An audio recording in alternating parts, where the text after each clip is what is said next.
Hello everyone, welcome to my channel. আজি মই আপোনাৰ আগত Assam direct recruitment third grade fourth গ্ৰেডৰ কাৰণে আৰু আসাম পুলিচৰ কাৰণে কেইটামান আসাম হিষ্টৰীৰ ওপৰত কুৱেশ্যন লৈ আনিছোঁ য'ত আপোনালোকৰ এক্সামৰ কাৰণে বহুত গুৰুত্বপূৰ্ণ হয়।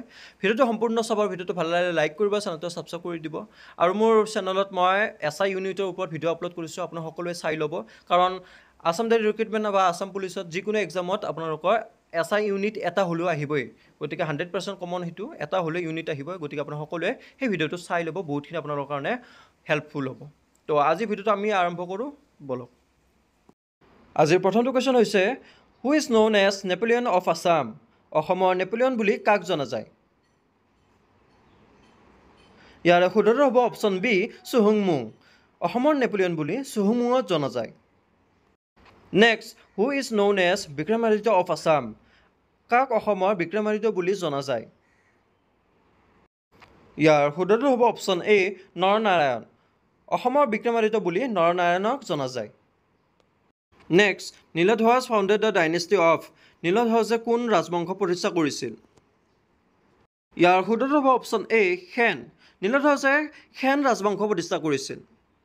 Next, the temple of Umananda was build by? Umananda মন্দিৰ কোনে নিৰ্মাণ কৰিছিল? ইয়াৰ শুদ্ধটো হ'ব অপশ্যন এ, গদাধৰ সিংহ। উমানন্দ মন্দিৰ গদাধৰ সিংহই নিৰ্মাণ কৰিছিল। Next, the first capital of Ahom was? আহোমসকলৰ প্ৰথম ৰাজধানী আছিল? ইয়াৰ শুদ্ধটো হ'ব অপশ্যন চি, চৰাইদেউ। আহোমসকলৰ প্ৰথম ৰাজধানী আছিল Charaideo. Next, Hasti Bidyarnava was compose during the reign of? Hasti Bidyarnava পুথিখন কাৰ ৰাজত্ব কালত লিখা হৈছিল? ইয়াৰ শুদ্ধটো হ'ব অপশ্যন চি, শিৱসিংহ। হস্তি বিদ্যানৱ পুথিখন শিৱসিংহৰ ৰাজত্ব কালত লিখা হৈছিল। Next, who is the son of Joymoti? জয়মতীৰ পুত্ৰ কোন আছিল? ইয়াৰ শুদ্ধটো হ'ব অপশ্যন বি, ৰুদ্ৰসিংহ। জয়মতীৰ পুত্ৰ ৰুদ্ৰসিংহ আছিল। Next, the first Ahom Borbarua was? আহোমৰ প্ৰথম বৰবৰুৱা কোন আছিল? ইয়াৰ শুদ্ধটো হ'ব অপশ্যন বি, মোমাই তামুলী।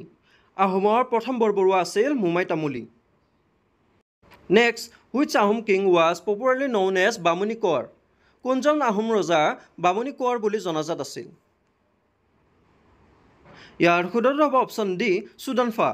চুডানফা আহোম ৰজা বামুণী কোঁৱৰ বুলি জনাজাত আছিল।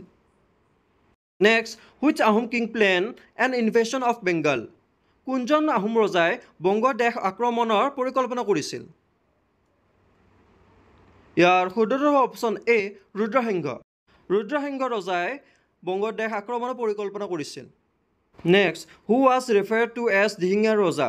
কাক দিহিঙীয়া ৰজা বুলি জনা যায়? ইয়াৰ শুদ্ধটো হ'ব অপশ্যন এ, চুহুংমুঙক। চুহুংমুঙক দিহিঙীয়া ৰজা বুলি জনা যায়। Next, name of the Ahom king when Mir Jumla invaded Assam? কোনজন আহোম ৰজাৰ দিনত মিৰ জুমলাই অসম আক্ৰমণ কৰিছিল? ইয়াৰ শুদ্ধটো হ'ব অপশ্যন চি, জয়ধ্বজ সিংহ। জয়ধ্বজ সিংহ আহোম ৰজাৰ দিনত মিৰ জুমলাই অসম আক্ৰমণ কৰিছিল। Next, who build the stone bridge of the river Namdang? Namdang নদীৰ ওপৰত থকা শিলৰ সাঁকো কোনে নিৰ্মাণ কৰিছিল? ইয়াৰ শুদ্ধটো হ'ব অপশ্যন চি, ৰুদ্ৰসিংহ। নামদাং নদীৰ ওপৰত থকা শিলৰ সাঁকো ৰুদ্ৰসিংহই নিৰ্মাণ কৰিছিল। Next, which king shifted the Ahom capital from Gurgaon to Rangpur? কোনজন ৰজাই আহোম ৰাজধানী গুৰগাঁৱৰ পৰা ৰংপুৰলৈ নিছিল? ইয়াৰ শুদ্ধটো হ'ব অপশ্যন ডি, ৰুদ্ৰসিংহ। ৰুদ্ৰসিংহ ৰজাই আহোম ৰাজধানী গুৰগাঁৱৰ পৰা ৰংপুৰলৈ নিছিল। হু কিল তুৰ্বুক? তুৰ্বুক কোনে হত্যা কৰিছিল? ইয়াৰ শুদ্ধটো হ'ব অপশ্যন চি, কনচেং বৰপাত্ৰ গোহাঁই। কনচেং বৰপাত্ৰ গোহাঁয়ে তুৰ্বুকক হত্যা কৰিছিল। Next, another name of Swargadeo Shivasingha was? Swargadeo শিৱসিংহৰ আন এটা নাম কি আছিল? ইয়াৰ শুদ্ধটো হ'ব অপশ্যন চি, চুতানফা। চৰাইদেউ শিৱসিংহৰ আন এটা নাম আছিল Sutanphaa. Next, who was the founder of Nanda dynasty? Nanda ৰাজবংশৰ প্ৰতিষ্ঠাপক কোন আছিল? ইয়াৰ শুদ্ধটো হ'ব অপশ্যন চি, মহাপদ্ম নন্দ। মহাপদ্ম নন্দ নন্দ ৰাজবংশৰ প্ৰতিষ্ঠাপক আছিল। Next, which Ahom king constructed the Vashishtha temple? কোনজন আহোম ৰজাই বশিষ্ঠ মন্দিৰ নিৰ্মাণ কৰিছিল? ইয়াৰ উত্তৰটো হ'ব অপশ্যন বি ৰাজেশ্বৰ সিংহ। ৰাজেশ্বৰ সিংহই আহোম ৰজাই বশিষ্ঠ মন্দিৰ নিৰ্মাণ কৰিছিল। Next, which Ahom king build Dhodar Ali? কোনজন আহোম ৰজাই ধদৰ আলি নিৰ্মাণ কৰিছিল?